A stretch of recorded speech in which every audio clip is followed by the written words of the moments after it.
leur ADMR. Et le transfert de données et la possibilité d'envoyer des messages est aussi un élément que nos clients actuels de l'analogique recherchent. Voilà, donc maintenant ce que je vais faire, c'est que je vais vous présenter un petit peu le mototurbo en particulier. Donc le mototurbo, c'est le nom que nous avons donné à notre radio digitale. Il n'y a pas d'erreur dans le nom. Vous voyez qu'il manque un U pour dire turbo, mais en fait ça c'est le... Vous avez, comme dans les GSM, ils ont mis Motorizor, Moto Live-In, Moto... et ils oublient les voyelles. Voilà, donc le mototurbo, on va le dérouler selon 3 éléments. Les caractéristiques de base, tout d'abord. On va parler des fonctionnalités avancées. Et ensuite, je vais vous montrer que aujourd'hui, vous avez peut-être un réseau analogique installé. Vous avez la possibilité de ne pas jeter toute votre flotte, mais vous avez la possibilité de faire une migration douce vers cette technologie. Donc commençons par les caractéristiques de base. On a une meilleure qualité audio. Ça, c'est un schéma qui montre en fait, vous avez votre relais, puisque dans l'utilisation de la radio, on utilise un relais qu'on place sur un point haut. Plus on s'éloigne du relais, moins le signal est bon. Donc vous voyez, c'est la courbe, et moins on peut entendre la communication. Avec la radio numérique, c'est pas la même chose.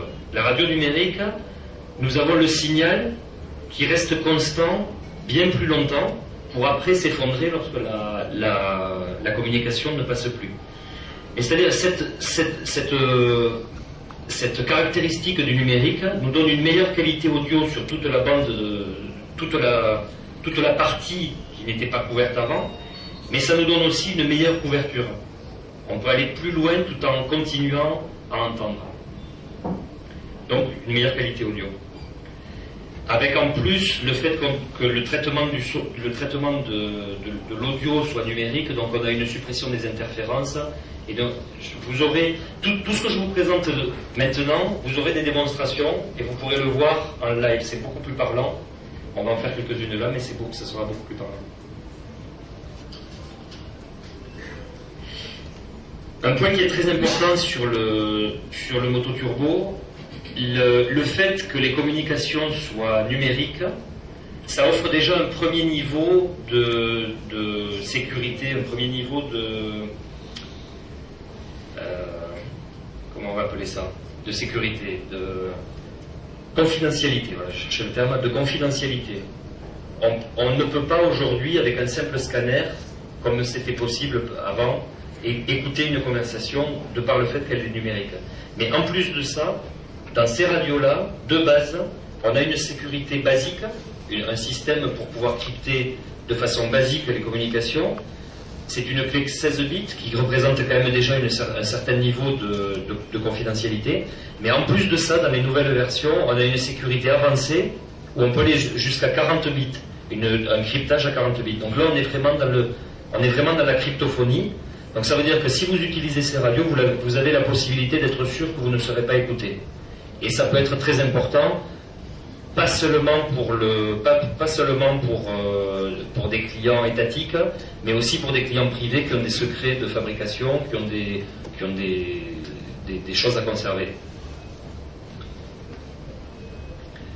Un des autres avantages de passer en numérique, c'est le fait qu'avec la même infrastructure qu'on avait avant, c'est-à-dire positionner un relais sur un point haut, on peut désormais passer 2 communications simultanées.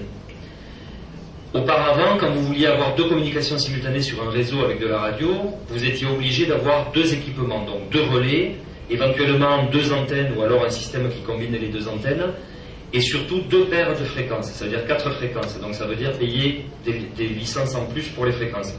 Aujourd'hui, vous êtes capable de passer 2 communications simultanées qui sont totalement à part l'une de l'autre via le même relais. Donc vous faites des économies d'équipement et de coûts de licence. Ensuite, ces radios ont subi tous les tests, ont été fabriquées et ont subi tous les tests que Motorola fait subir à ces radios. Alors c'est c'est horrible ce qu'ils leur font subir, je peux vous le dire, on a vu les tests, ça simule 5 ans d'utilisation en conditions extrêmement difficiles.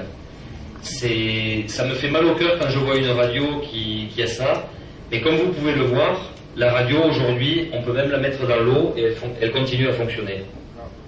Si on peut voir, est-ce que...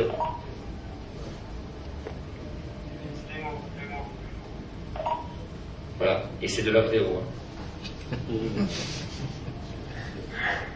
Essaye de faire l'inverse. L'inverse c'est possible aussi.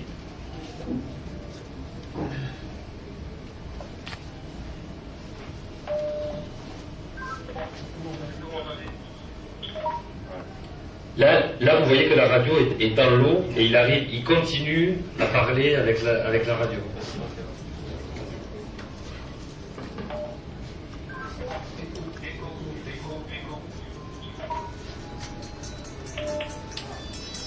Et si c'était de l'eau chaude? C'est pareil. Mais je vais même vous dire mieux, c'est que d'habitude on demande... D'habitude, moi, ce que je demande, c'est de mettre un poisson rouge, parce que comme ça, on n'est pas obligé de mettre le haut-parleur, et on peut parler au poisson rouge. Pour l'instant, il n'arrive pas à appuyer sur le PTT pour répondre, mais on va voir si on peut activer une fonctionnalité.